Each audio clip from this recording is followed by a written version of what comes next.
This is for me the greatest game of the 2024 World Rapid Chess Championship. With the white pieces, we've got the 21-year-old American Grandmaster Brandon Jacobson, and his opponent with black. Does he need an introduction? It's the one and only Hikaru Nakamura. And the best thing about this game is the following move: pawn to a4. I mean, that is an absolute shocker to sit down and do it opposite a player of Hikaru's caliber. Disrespect levels through the roof. What does Hikaru do in response? He goes e5. You can see the clock times on the left here. They're over the board in New York. And now we do not see rook to a3 sacrificing the exchange. Why do I mention this? Well, Brandon is the guy that kept playing this a couple months ago, or a few months ago now, beat Daniel Naroditsky a load of times, got his account closed for cheating. He obviously backlashed against it and he was like, I wasn't, what's going on here? Then Magnus played this opening a ton of times in a titled Tuesday, covered one of those games. I'll link it at the end, it's incredible. So that's the whole history of this opening, right? Fine, no rook a3, instead e4 principled to advance the king pawns, and after knight f6 the pawn is defended. Epic level of commentary as ever here on Epic Gouda. We now see bishop b4, taking advantage of the weakened square, of course. And what do we see in response? Knight d5. Now, it's usually a big boo-boo to move the same piece twice in the opening, but here it's justified. You attack the bishop, so that has to move. Or you have to take, moving the black piece twice. So potato, potato, the pawn structure changes. Now we see castles, the c pawn advances, kicks back Hikaru's bishop, and now bishop c4 played, d6, knight e2, knight d7, all looking pretty standard, especially this thrust in the center here.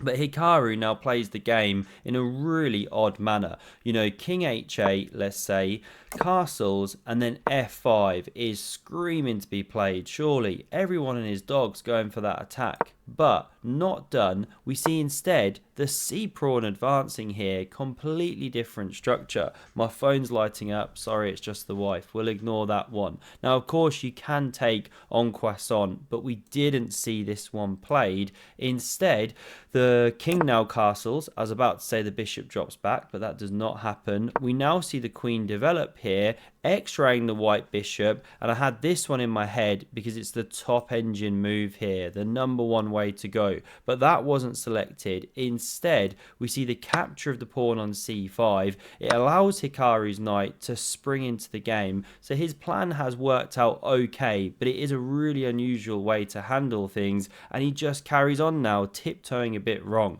because after this a pawn advances a step further, we see bishop g4, f3 to kick that one back. You do lift the king's kimono, not ideal, but you gain some time against the bishop, and now bishop e3 is played to cover that diagonal, and this is the start of Hikaru playing some strange moves. You know, rook ac8 looks really natural, or f5 of course. Now maybe he was a bit worried about this pawn push here. However, you can hop to this square. There is big pressure on this backwards pawn. You're also on the bishop here, so black's actually okay, you know, upon this push. However, Hikaru a bit worried about it perhaps. He thrusts forward with Bertie the b pawn all by himself here, again allowing the en passant, but not played because now white can retreat the bishop, played in the game, and has a bit of a monster grip on the queen side because you can't take the pawn here,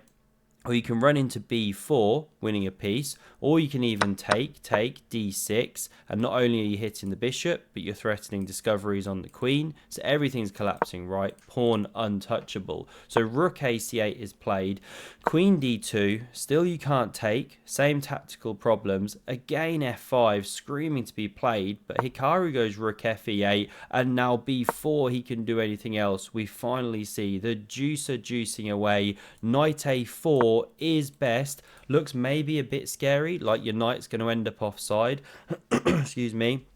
But actually it's fine there. It does pressure the pawn, and even if you get it chopped off one day, well, then white has to give the bishop pair or that kind of thing, whatever. It was the way to go, but not played. The knight sidelines itself. Is he really a grandmother or a very naughty boy? Because Hikaru's now in for some initiative that white's got. First rook fc1 played, not the most precise apparently. This one was better so that this rook could support f4, but Brandon's got a completely different plan in mind. The queen sidesteps off the rook x-ray, and bang, the explosive c4 is played, sets up the bathtub. We love that pawn structure. Takes is played, the bishop recaptures, and it looks like you're losing a pawn, but you can't do it. Pin and win, baby, as they say. And if you try and protect the piece for a second time, well, then a6 embarrasses the queen. Can't stay on any square that stays with the knight, and so this is how the line would go. So we come back, the pawn not touched.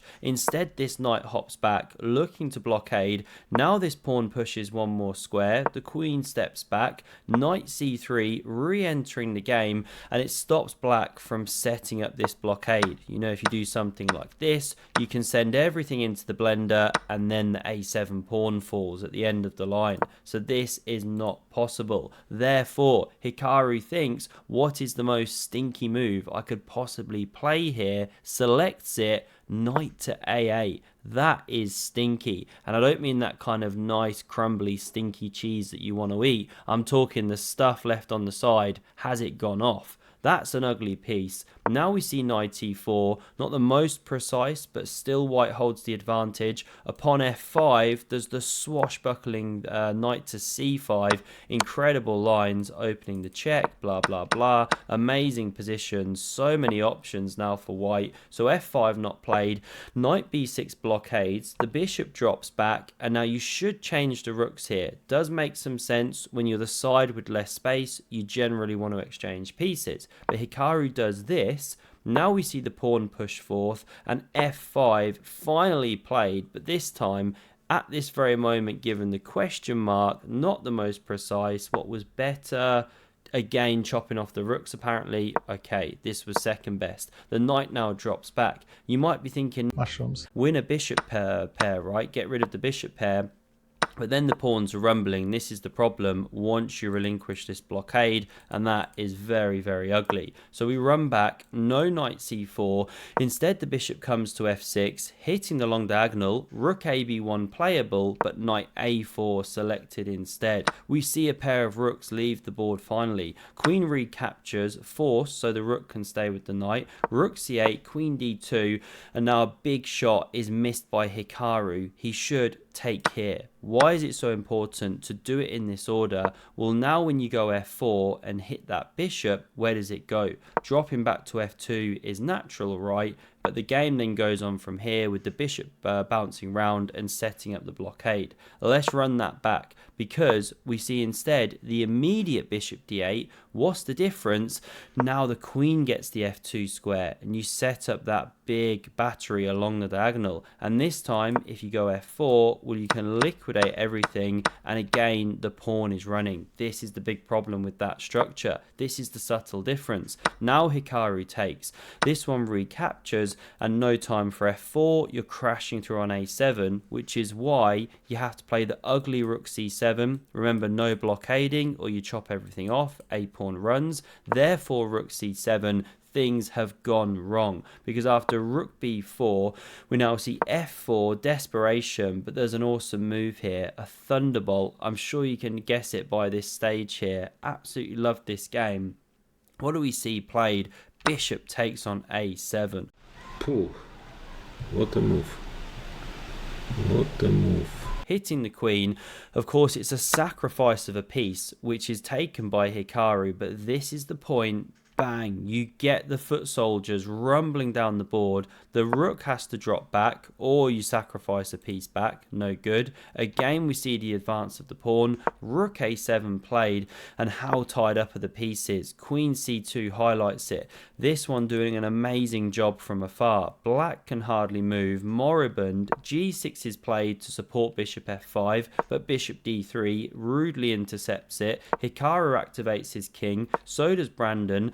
Bishop a5 hits the rook, don't blunder it, now it drops back. Hikaru bouncing around in desperation, and after queen b3, the bishop's got nothing better to do but bounce back, try and activate. Rook c1 played, bishop d2 picks up a tempo, and now we get it, a second swashbuckling moment.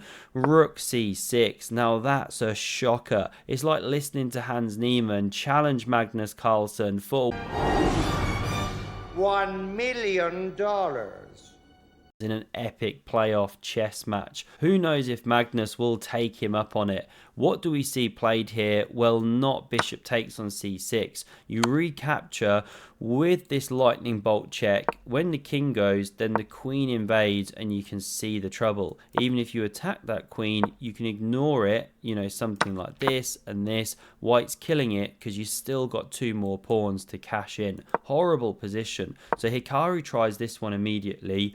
We now see queen b4. Again, you get the exclams because you're offering a piece. Still, it's no good to capture it and give the third passer. So bishop c5 is played, and actually you can immediately chop off that bishop, sack the exchange just to invade with the queen and use the power of these pawns. But instead, we see queen a5 looking to creep in more slowly. The king sidesteps here.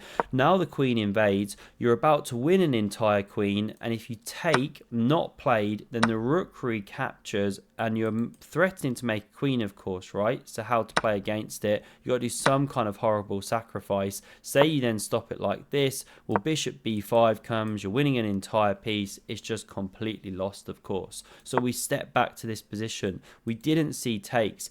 Hikaru desperately tries rook a8, and now pick your poison. All roads lead to New York here. Brandon goes for this one, rook recaptures, and then bang, there's the icing on the cake. Hikaru resigns. What an absolute shocker of a game, because after pawn recaptures, this one marches, and you're making a queen, can't be avoided.